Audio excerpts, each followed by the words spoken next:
A single photograph can be a bridge to a past you thought was buried forever.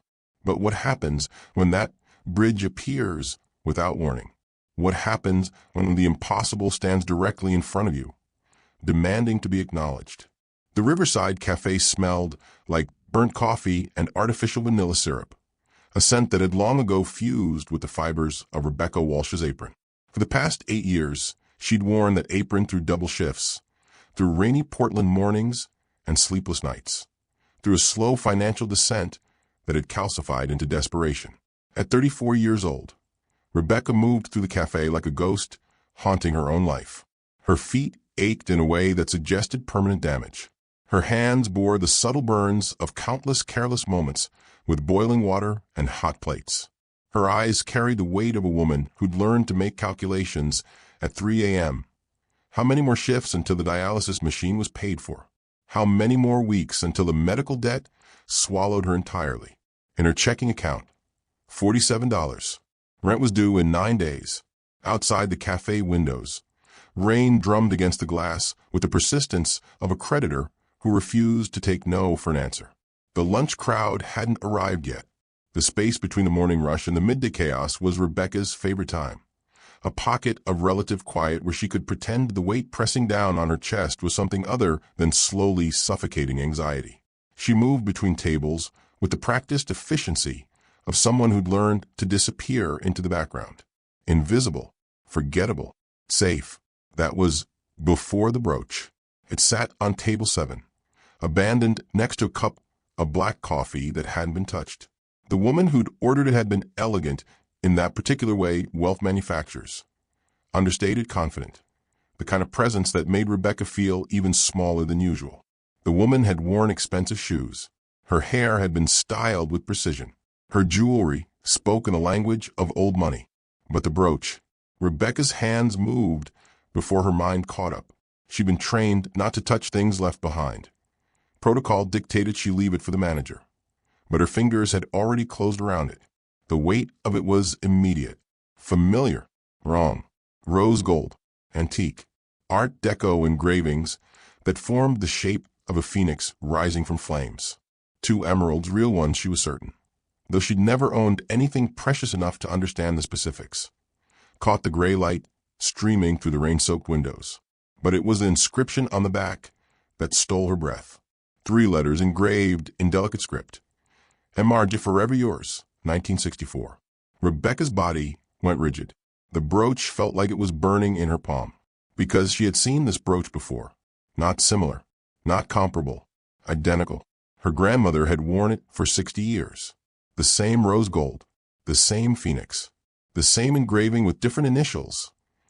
MRB, forever yours, 1964. Her grandmother had taken that brooch to her grave 3 years ago, pressing it into Rebecca's hands on a hospital bed that smelled like antiseptic and dying hopes. Protect this, Eleanor had whispered, her voice barely audible. Protect the truth. One day someone will need to know. Rebecca had never understood what truth Eleanor meant. She'd simply held the brooch and memorized the weight of it, the exact way it felt in her hand. She'd locked it away in her apartment, in a box beneath her bed, never wearing it, but never letting it go. And now, standing in Riverside Cafe on a Tuesday in late September, holding an identical brooch that shouldn't exist, Rebecca felt the floor shift beneath her feet. This wasn't coincidence. This was something far more dangerous. This was the past deciding not to stay buried. But what Rebecca didn't know was that this moment would unravel 3 generations of lies. She didn't know that the woman who'd left this brooch behind was connected to the most powerful family in the Pacific Northwest. She didn't know that somewhere in a penthouse office 42 stories above the city, a man was about to learn that his entire legacy was built on stolen lives and manufactured shame. All Rebecca knew in that moment was that the truth had finally come looking for her. If you're sensing that something larger is happening here, that this story goes deeper than one woman's discovery, you're right. Stay with this. Subscribe now, because what happens next will shatter everything you think you know about inheritance, justice, and the lies families keep. Rebecca's hands trembled as she held the brooch up to the light. The cafe had quieted around her. A Tuesday lull that suddenly felt less like peace and more like held breath. Her fingers, stained with coffee and calluses from years of service, looked foreign wrapped around something so deliberately beautiful. The brooch caught the gray Portland light and threw it back in fractured emerald. 2 carats minimum, maybe more. The rose gold gleamed with the particular warmth of genuine precious metal, the kind that didn't tarnish or fade.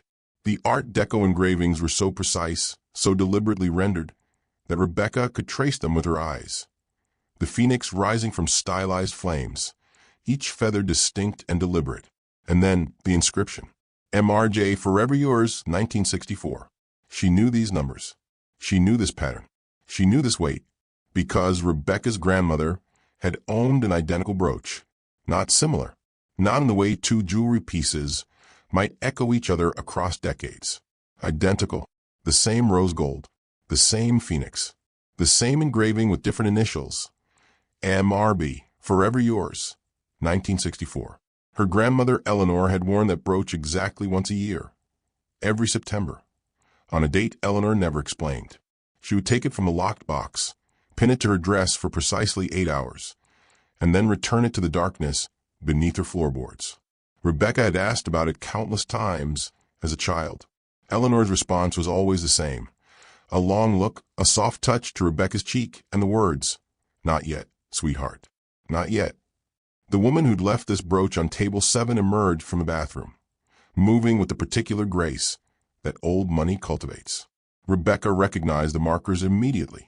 Not because she was wealthy herself, but because she'd learned to read wealth the way a naturalist reads animal tracks. The woman's shoes were Italian, handmade, the leather so soft it looked almost liquid. Her dress was Chanel. Rebecca recognized the quilting because she'd once idly browsed the website during a break, staring at prices that matched her monthly rent. Her hair was silver, styled with precision, framing a face that had been beautiful once and had aged into something more interesting. A face that had decided early on that it didn't need to apologize. But it was the woman's rings that told the deepest story. 3 of them, all diamonds, all significant, all worn with the casual confidence of someone who owned things and expected the world to accept it. The woman's eyes met Rebecca's for a fraction of a second as she approached the table. In that brief collision of gazes, Rebecca saw something flicker across the woman's face. Recognition, maybe, or the ghost of recognition. The woman's composed expression didn't crack, but her hand paused mid-reach for her coffee cup. She noticed the brooch was gone. She noticed Rebecca was holding it. "That's mine," the woman said. Her voice was controlled, cultured, the kind of voice that had never needed to be raised because people listened instinctively. Rebecca's heart had begun its frantic percussion against her ribs. She should have simply handed it over. Protocol existed for this exact scenario, but her tongue had betrayed her reasoning. "My grandmother had one exactly like this." The woman's hand froze mid-sip. Her breath caught. Rebecca heard it, that small intake of air that betrayed the first crack in composure. The woman set her cup down with deliberate care, as if sudden movements might shatter something far more fragile than porcelain. "That's impossible," the woman said. Not a question, a verdict. A command for reality to reorganize itself according to her specifications. Before Rebecca could respond, the door to the cafe opened. The temperature seemed to shift. A man entered, late 50s, impeccably dressed in a suit that probably cost more than Rebecca's car, carrying his phone like a scepter of absolute authority. His eyes scanned the cafe with the casual assessment of someone used to evaluating spaces and finding them wanting. His gaze passed over Rebecca without registering. She was background. She was furniture. She was invisible. He moved directly to the woman's table. "Ready, Aunt Margaret?" His voice carried the particular tone of someone accustomed to compliance. The woman, Margaret, didn't answer immediately. Her eyes remained fixed on Rebecca, on the brooch, on the impossible object that had just fractured her carefully maintained world. "Marcus," she said finally, her voice thin, "there's been a situation." Marcus turned to follow his aunt's gaze. For the first time, he truly saw Rebecca. His assessment was swift and dismissive. A waitress, a nobody, the kind of person whose existence registered only when they failed to perform their invisible service adequately. What he couldn't have known standing there in his Italian loafers and his understated arrogance, was that Rebecca held in her hands the key to a secret his family had guarded for 60 years. "Let me see that," Marcus said.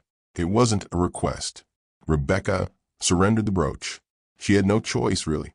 The power dynamic was so thoroughly established that resistance would have been absurd. Marcus held it up to the light with the casual confidence of someone used to handling valuable objects. He examined it for perhaps 15 seconds, his expression remaining perfectly neutral. "This is for my family's private collection," he said. "Commissioned in 1964 from a Boston jeweler. One of a kind. We have documentation, provenance, photographs from the original purchase. Your grandmother, if she had something similar, obtained it through means we should probably not discuss in a public establishment." The accusation hung in the air like smoke.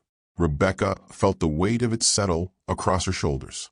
"Your grandmother is either a liar or a thief," Marcus continued. His voice pitched low enough that only Rebecca and Margaret could hear, but with the particular clarity of someone accustomed to being heard. "We don't associate with people who traffic in stolen jewelry. I'm not sure what you think you're trying to accomplish here, but I'd suggest you reconsider your approach." Rebecca's mouth had gone dry. Around them, the cafe had shifted into a strange silence. The other patrons sensed it, that particular tension that emerges when power and powerlessness collide. The barista had stopped steaming milk. The busboy had become very interested in a table that didn't need clearing. Marcus withdrew 5 $100 bills from his wallet. He placed them on the table with the deliberate care of a man performing a ritual. The money landed near Rebecca's apron, sliding slightly as if contaminated by proximity to her work. "For the coffee," he said, "and for your discretion." It was a gesture that broke something in Rebecca, not the accusation, not the threat implied in his words. The money, the idea that her grandmother's story, Eleanor's love, Eleanor's pain, Eleanor's 60 years of silence, could be quantified in cash and dismissed. "I'm not asking for money," Rebecca said. Her voice shook, but it came out. "And I'm not lying. My grandmother had a brooch exactly like this. Same pattern, same engravings, different initials, but the same date, 1964. She wore it once a year and never explained why. She made me promise to protect it. She told me one day someone would need to know the truth." She pulled the brooch from Marcus's hands with more courage than she felt. Held it up. "If this is the only one ever made, how do you explain that?" Marcus's expression shifted, not softening.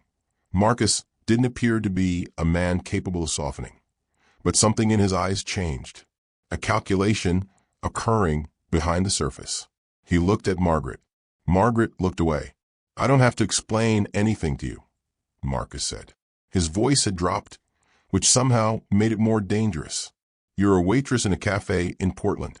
I have lawyers, very expensive, very creative lawyers, who could tie you up in litigation for the next 7 years.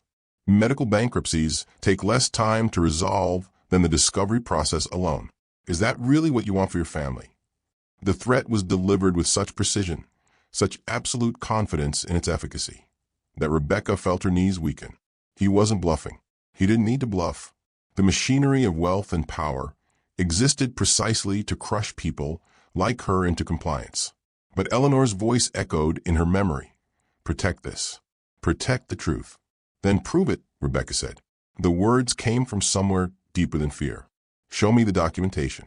Show me the photographs from the original purchase. Show me the provenance. Because I have mine, and I can prove my grandmother had hers in 1964. And if you can really prove yours is the only one, then do it. But I think you can't. I think you're afraid of what that means." The cafe had gone completely silent. Even the ambient sounds, the hum of the espresso machine, the gentle percussion of rain against windows, seemed to have paused. Marcus set down his phone with exaggerated care. He leaned forward slightly, invading Rebecca's space in a way that was entirely deliberate. "Stay away from my family," he said. "If I find out you're spreading these lies, if I discover you've contacted my aunt again, if you make a single move toward publicizing the story, I will destroy you. I will destroy your mother. I will make sure you spend the rest of your life regretting ever heard of my family. Do you understand me?" He stood, collecting his phone. Margaret rose as well, moving automatically, as if her will had been subsumed into her nephew's gravitational field. But as Margaret turned to leave, she looked back at Rebecca, and in that look, lasting perhaps half a second, Rebecca saw something other than dismissal. She saw recognition. She saw fear. She saw the shadow of a woman who knew something terrible and had spent a lifetime ensuring it stayed buried. Then they were gone. The door closed behind them with a soft chime, a sound that suddenly felt obscene in its cheerfulness. The $500 bill remained on the table. Rebecca's manager, Tom, appeared at her elbow almost immediately. His face was carefully neutral, but she could sense the anxiety radiating off him like heat. "What was that about?" he asked quietly. "Nothing," Rebecca said. Her hands were shaking. "Just a misunderstanding." Tom didn't believe her, but he was too conflict-averse to press. "Okay, well, the lunch crowd's starting to build. Can you take tables 5 through 8? Rebecca nodded and moved back into the rhythm of service. But something fundamental had shifted. She'd held the truth in her hands, and a powerful man had tried to shame it into silence. She'd looked into Marcus Whitmore's eyes and seen the fear of a man whose entire world depended on certain stories remaining untold. He'd made a mistake, she realized. When you threaten someone, you confirm they found something worth threatening them about. Whatever Eleanor had been protecting, whatever truth that brooch carried, Marcus Whitmore was desperate enough to destroy her to keep it hidden, which meant Rebecca had stumbled onto something far larger than a family heirloom. She'd stumbled onto a secret worth guarding with everything he had, and she was going to find out why. If you're realizing what Rebecca just discovered, that power often reveals itself through fear. You understand why this story matters. The truth about inheritance and the lies that protect it is about to unfold. Subscribe before the next revelation changes everything. The hospital room smelled like antiseptic and something else, something medical professionals probably had a specific term for, but Rebecca thought of as the smell of bodies being kept alive against their will. Her mother, Claire, lay in the bed with the particular stillness of someone undergoing dialysis. The machine beside her hummed with rhythmic purpose, filtering the toxins her kidneys could no longer process. 3 times a week, Claire came here. 3 times a week, her blood was drawn from her body, cleaned, and returned to her. 3 times a week, she paid $1,500 that insurance covered at 80%, leaving Rebecca with $300 per session to somehow produce from a checking account that rarely exceeded 4 digits. Rebecca pulled the uncomfortable chair close to the bed. She didn't have much time. The dialysis session would run 3 more hours, and she had to be back at the cafe for the dinner shift. There was always a rush quality to these visits, a sense of time being stolen from somewhere. "I need to ask you about something," Rebecca said. She kept her voice low, aware of the other patients in the curtained-off spaces nearby. "About Grandma Eleanor." Claire's head turned slightly on the pillow. Her eyes, usually sharp despite her deteriorating body, became cautious. "What about her?" "The brooch.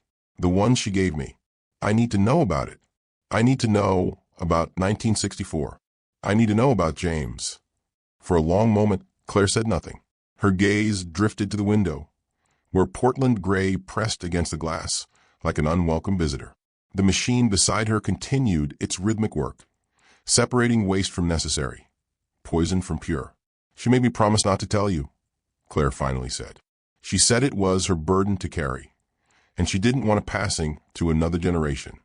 "It's already passed," Rebecca said. "I found another brooch, identical to Eleanor's. Different initials, but the same date, 1964. Same pattern, same everything. Mom, how is that possible if Eleanor's is unique?" Claire's breathing seemed to become more labored.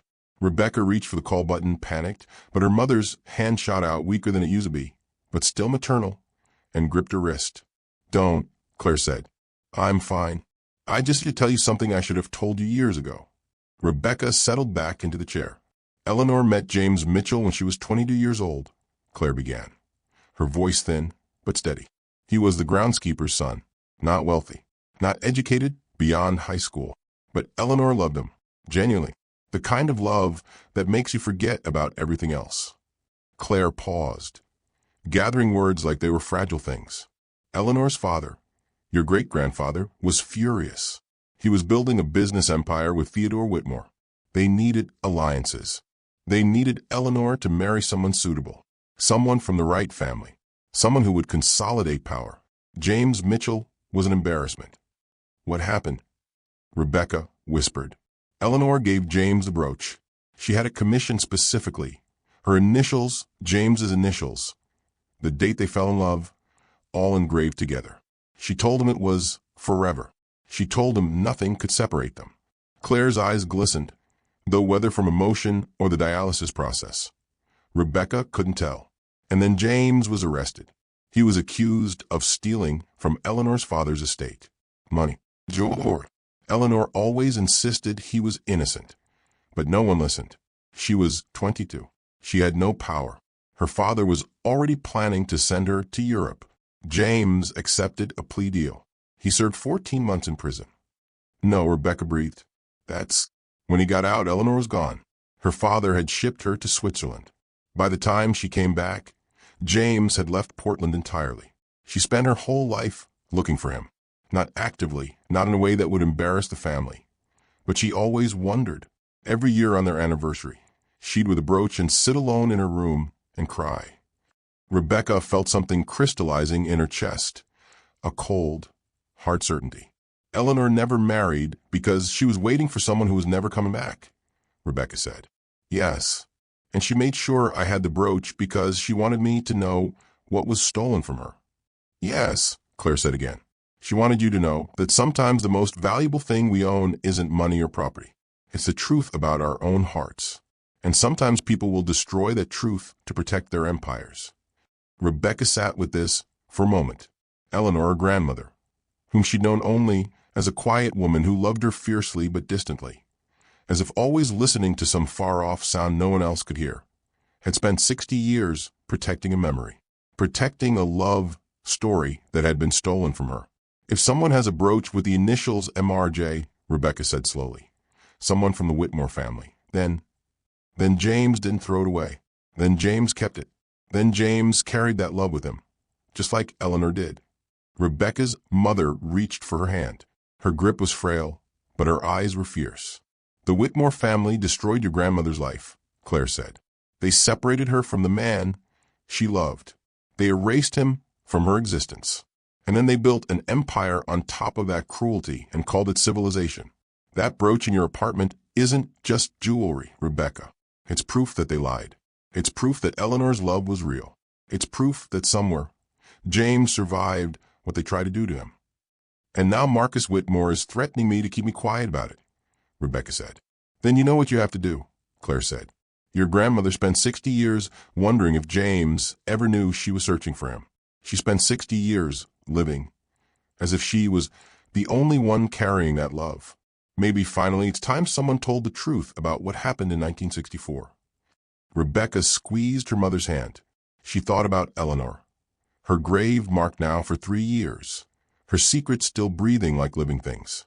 She thought about James Mitchell, whoever he'd become, whatever life he'd built in exile from Eleanor's world.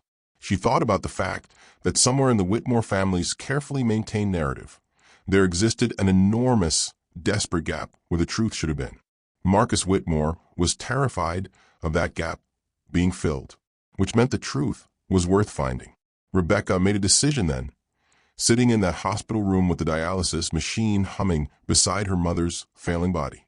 She was going to find the truth, not for the money, not for the brooch, for Eleanor, for the love story that deserved to survive the people who tried to bury it. She was going to make someone answer for what they'd taken from her family. This is the moment everything changes.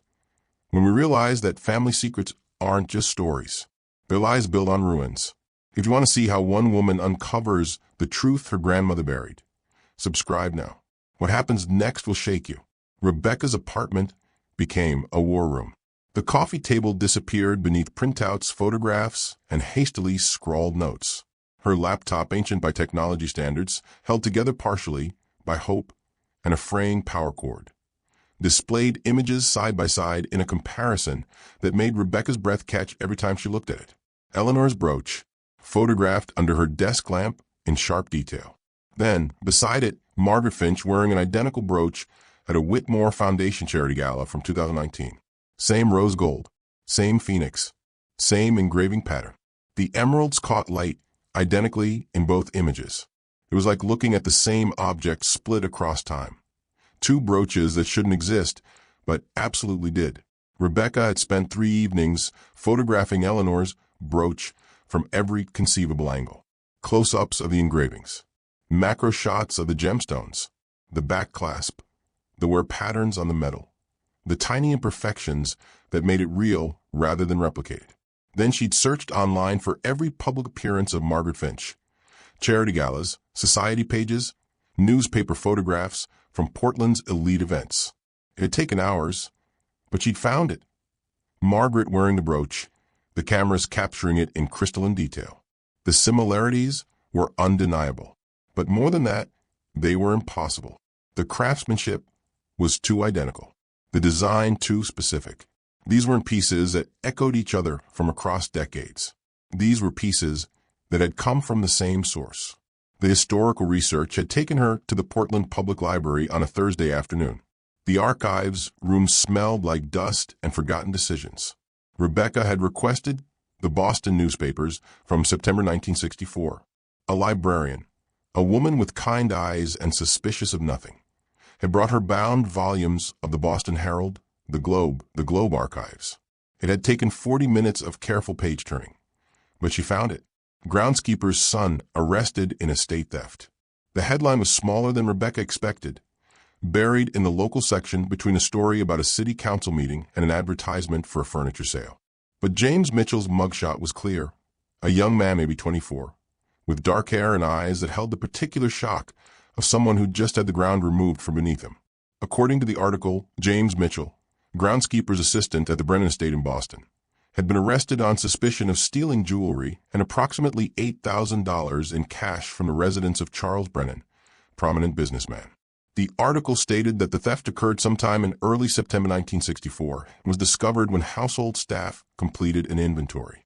Mitchell was held on $5,000 bail, but there were no follow-up articles. Rebecca searched forward through subsequent newspapers. Nothing. The case disappeared from the record as if it had been erased. No trial, no sentencing coverage, no resolution. Just arrested, then silence. She made notes. Case closed with plea deal? No public trial? Why? The antique appraiser shop occupied a narrow storefront on Southeast Hawthorne Boulevard. Inside, the air was thick with the particular smell of old things, leather, wood polish, the faint perfume of time. The appraiser, a man named David Chun with reading glasses on a chain and the careful hands of someone who'd spent a lifetime evaluating precious objects, examined Eleanor's brooch under a jeweler's loupe. He was quiet for a long time. Too long. "This is extraordinary work," he finally said. "Art Deco. Genuine rose gold. These emeralds are real. I'd estimate around 2 carats total, top quality. The craftsmanship is exceptional. Master-level work." "How much?" Rebecca asked. $60,000 to $70,000. Maybe more at auction. But that's not the interesting part. He set the loupe down and looked at Rebecca directly. This was custom-made. One of a kind, almost certainly. The level of detail, the precision of the engravings. You don't see this kind of work anymore. Modern jewelers, they can replicate it. But it takes time and expertise. This piece bears all the hallmarks of 1960s Boston craftsmanship. Specifically, the style of Theodore Kowalski, one of the finest jewelers working in Boston at that time. Could there be duplicates? Rebecca asked carefully. David shook his head. Not of this quality. Not custom work like this. If someone else had a piece identical to this, it would mean either it came from the same jeweler on commission, or... He trailed off, watching her face. Or it's the same piece, which is impossible if you're showing me yours. Rebecca left with the appraiser's contact information and the weight of his words pressing down on her. 3 days later, her phone rang. Unknown number. She almost didn't answer. "Ms. Walsh?" A male voice. Professional. Careful. "My name is Thomas Hartley. I'm a private investigator retained by Marcus Whitmore. I need to meet with you." Rebecca's blood had gone cold. She'd hung up immediately. But 20 minutes later, she noticed a car. A gray sedan, parked across the street from her apartment building. The same car she'd begun to notice following her from work 3 days earlier. She'd grabbed her keys and marched directly to it. The window rolled down before she reached it, revealing a man in his 50s with tired eyes and the particular expression of someone deeply uncomfortable with the assignment he'd been given. "I'm Rebecca Walsh," she'd said, "and I know you're following me." The investigator had sighed. "Can we talk somewhere less public?" They'd ended up at a coffee shop 6 blocks away, in a corner booth that felt isolated from the rest of the world. Thomas Hartley had ordered black coffee and got straight to the point. "Marcus knows what you found. He knows about the brooch comparison. He knows you've been researching the 1964 arrest, and he wants to talk to you." "Is he going to have me sued?" Rebecca had asked, her voice steady despite her trembling hands. "He wants to help you," Thomas had said. "I know that sounds insane given what happened at the cafe, but something changed for him when he saw your evidence. He did some investigating on his own, and he found some things that—" Thomas had paused, choosing words carefully, "that complicate the family narrative significantly." Marcus had arrived an hour later.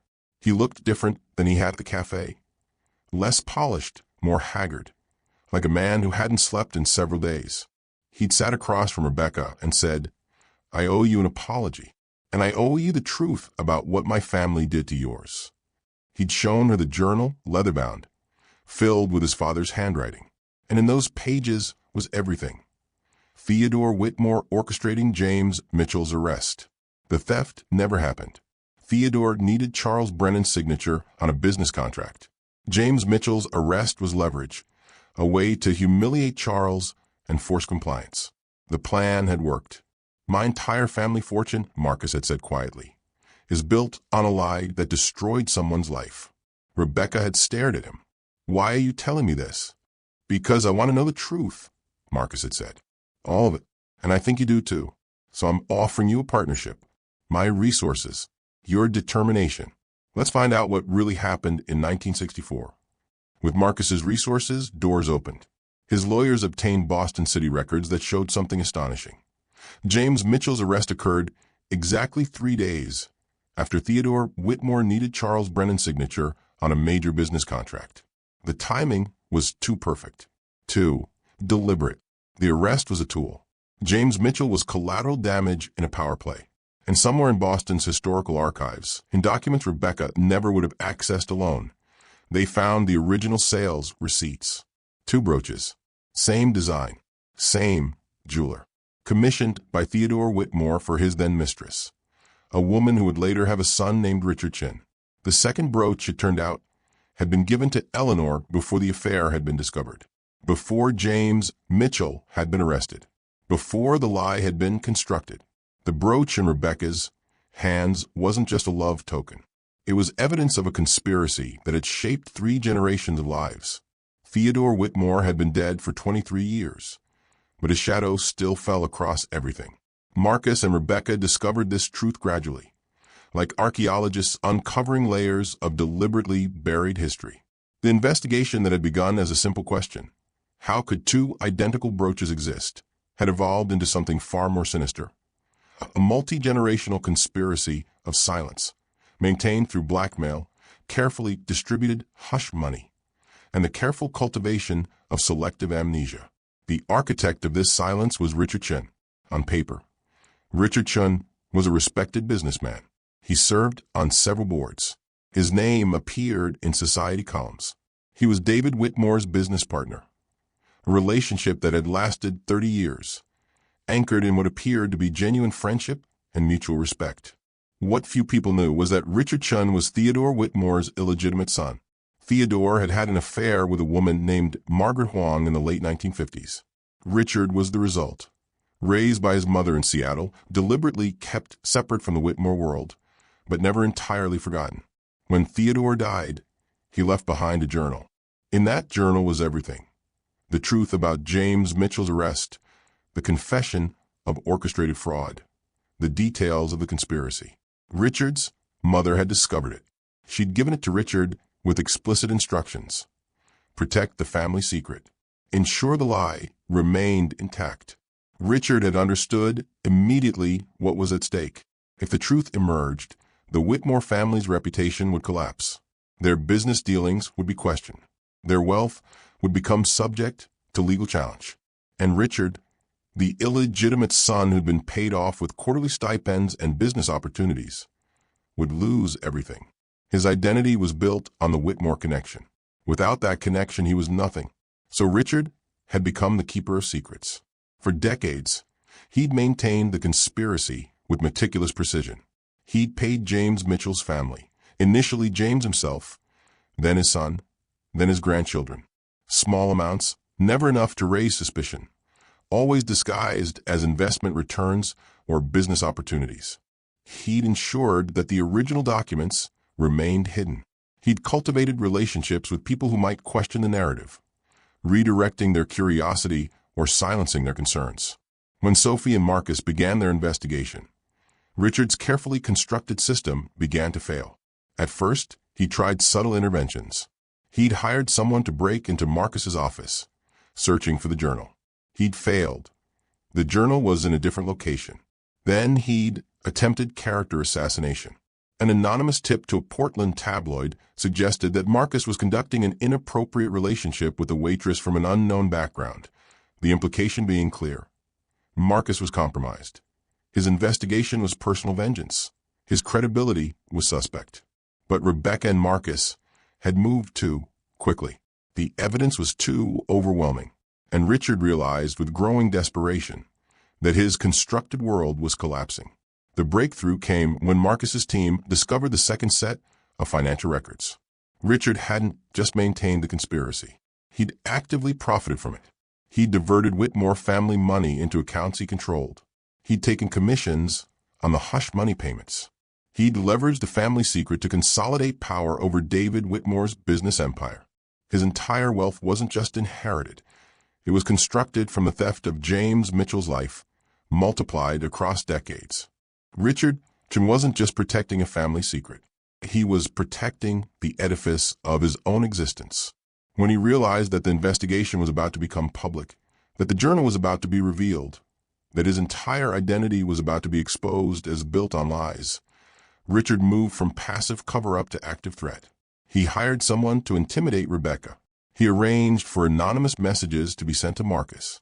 He attempted to have the journal stolen from its secure location. But it was too late.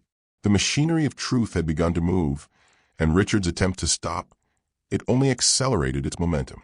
Every threat, every illegal action, every desperate maneuver became additional evidence of his guilt. The conspiracy that had protected itself through generations was about to be destroyed by the very man who tried to preserve it. Richard Shun had built his life on the assumption that secrets could be kept forever. He was about to discover how wrong he'd been. The Whitmore Foundation Charity Gala occupied the entire top floor of the Wells Fargo Center in downtown Portland. 500 of the city's most influential people had gathered beneath crystal chandeliers to celebrate ethical business practices. The irony was so thick Rebecca could taste it on her tongue. She stood in the lobby wearing a dress she'd rented, because she owned nothing appropriate to this world. Marcus stood beside her, immaculate in a tuxedo, but his jaw was clenched with tension. They'd spent the past hour preparing for this. Marcus had arranged for the evidence to be loaded into the presentation system. They'd confirmed with security that the live stream would be active. They'd coordinated with the event organizers, who were genuinely unaware of what was about to transpire.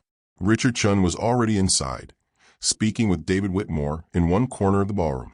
He looked comfortable, confident, protected by the assumption that his secrets remained intact. Marcus ascended the stage during the formal program, just as planned. The current speaker, the foundation's director, was wrapping up remarks about the importance of corporate integrity. Marcus waited for the applause to settle, then stepped forward. "I need to make a correction to tonight's program," Marcus said.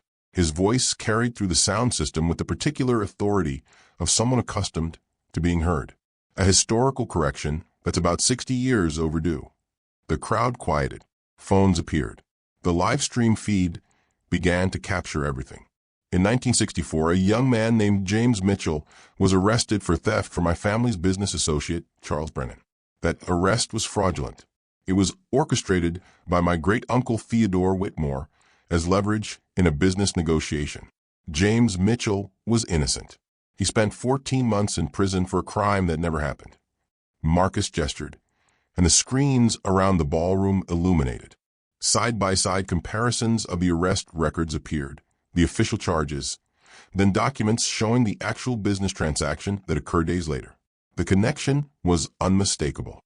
Additionally, Marcus continued, my father documented the entire conspiracy in his personal journal.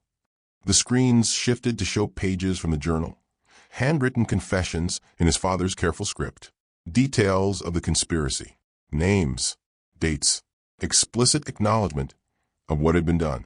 Richardson stood abruptly, his face draining of color.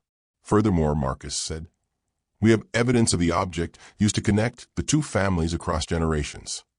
The screens showed the brooches.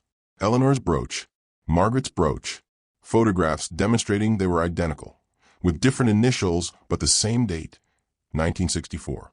This brooch was given to Eleanor Brennan by James Mitchell, the man my family destroyed. And another identical brooch was given to my great-aunt Margaret by Theodore Whitmore, my great-uncle, who orchestrated the fraud. An antique appraiser appeared on screen via recorded video, confirming the brooch's authenticity and identical origin. Richard stood. This is a lie, he called out, his voice sharp. This is a conspiracy against me. Marcus is fabricating evidence to discredit my work with David. It's documented, Marcus said calmly. All of it. Birth records showing you're Theodore Whitmore's biological son. Financial records showing payments made to James Mitchell's descendants over decades. Recordings of your conversations discussing the cover-up. Richard's face transformed. The composed businessman fractured. This is an attack. You have no right. My family has every right, Marcus said, because we participated in the original lie, and I'm done participating. Rebecca stepped forward. Someone handed her a microphone. 500 people watched as a waitress in a rented dress took the stage. My grandmother, Eleanor Brennan, spent her entire life wondering what happened to James Mitchell, Rebecca said. Her voice was steady. She wore that brooch once a year on their anniversary and cried. She spent 60 years alone because your conspiracy destroyed her life. She paused, letting that sentence settle into the room. Richardson didn't just steal from James Mitchell. He stole from my family. He stole from Eleanor's life, from my mother's opportunity for answers, from my opportunity to know my grandmother's true story. He stole peace from 3 generations because his identity was built on a lie. That's what conspiracy does. It doesn't just hide the past. It poisons the present and steals the future. The screens shifted again. A photograph appeared. James Mitchell as an old man. Not the mugshot from 1964, but a real photograph. Dated 2001. He was weathered but dignified. He was working in what appeared to be a carpentry shop. He was alive. He had survived. He had built a life despite what had been done to him. James Mitchell worked as a carpenter in Seattle after his release. Rebecca continued. He never came back to Portland. He never saw Eleanor again, but he kept something with him, always. The final image appeared, a photograph of an elderly James Mitchell wearing a chain around his neck. At the end of the chain, barely visible but unmistakable, was Eleanor's brooch. The ballroom went silent. He wore Eleanor's brooch every day until he died in 2003, Rebecca said. He kept loving her, even though they were separated, even though the man who orchestrated his destruction never faced consequences. Richard had begun to back away, but security was moving toward him. His face had gone pale, then red, then the particular shade of someone whose entire constructed reality was collapsing in real time. Yes, Richard screamed. Yes, I knew. My father told me everything, and I kept it hidden because I was his son, not the Brennan bastard. I had every right to protect my inheritance. The live stream captured every word. The confession was complete, unambiguous, and utterly damning. Within hours, the video had gone viral. 2 million views by morning.